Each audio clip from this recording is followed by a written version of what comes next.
Hi everyone, this is C Deepika Jain here and welcome back to my YouTube channel.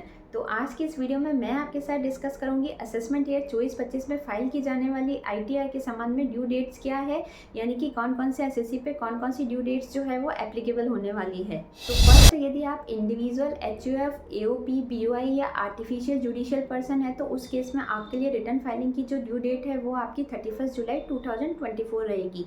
ये due date जो है वो आपकी ओरिजिनल रिटर्न फाइलिंग की डेट है और सेक्शन 139 सबसेक्शन 1 में आप अपना आईटीआर जो है वो फाइल कर सकते हैं। सेकेंड, यदि आप बिजनेसमैन हैं और आपके बिजनेस या प्रोफेशन से अगर कोई इनकम होती है और साथ ही यदि आप पे टैक्स ऑडिट के प्रोविज़न एप्लीकेबल होते हैं तो उस केस में आपके रिटर्न फाइलिंग की जो ड्यू डेट है वो 31 अक्टूबर 2024 रहेगी। थर्ड, यदि आपके ऊपर ट्रांसफर प्राइसिंग के प्रोविज़न एप्लीकेबल होते हैं तो उस केस में आपके लिए जो ड्यू डेट है वो 30 नवंबर 2024 रहेगी और आपको अपनी आईटीआर 30 नवंबर 2024 या उससे पहले फाइल करनी पड़ेगी। फोर्थ, यदि आप किसी कारणवश अपना ओरिजिनल आईटीआर फाइल नहीं कर पाते हैं सेक्शन 139 सबसेक्शन 1 में, या आप अपना आईटीआर फाइल करना भूल जाते हैं तो उस केस में आप सेक्शन 139 सबसेक्शन 4 में बिलेटेड आईटीआर फाइल कर सकते हैं 31 दिसंबर 2024 को।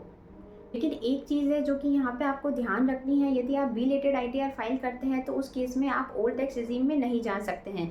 यदि आपको ओल्ड टैक्स रिजीम में जाना है तो उसके लिए आपकी ड्यू डेट जो है वो 31 जुलाई 2024 ही रहेगी। उसके बाद अगर आप आईटीआर फाइल करते हैं और आप चाहते हैं कि आप डिडक्शन या एग्जम्पशन क्लेम कर ले तो आप नहीं कर सकते और आप पे जो टैक्स की कैलकुलेशन है वो न्यू टैक्स रिजीम के अकॉर्डिंग ही की जाएगी। फिफ्थ है आपका रिवाइज रिटर्न। यदि आपने कोई ओरिजिनल रिटर्न फाइल कर दिया है लेकिन उसमें कोई मिस्टेक रह गई है या आप उसको रिवाइज करना चाहते हैं तो आप सेक्शन 139 सबसेक्शन 5 में उसको रिवाइज कर सकते हैं 31 दिसंबर 2024 तक। तो ये 5 ड्यू डेट है जो कि आपको असेसमेंट ईयर 24-25 के लिए फाइल की जाने वाली आईटीआर के संबंध में ध्यान में रखना है।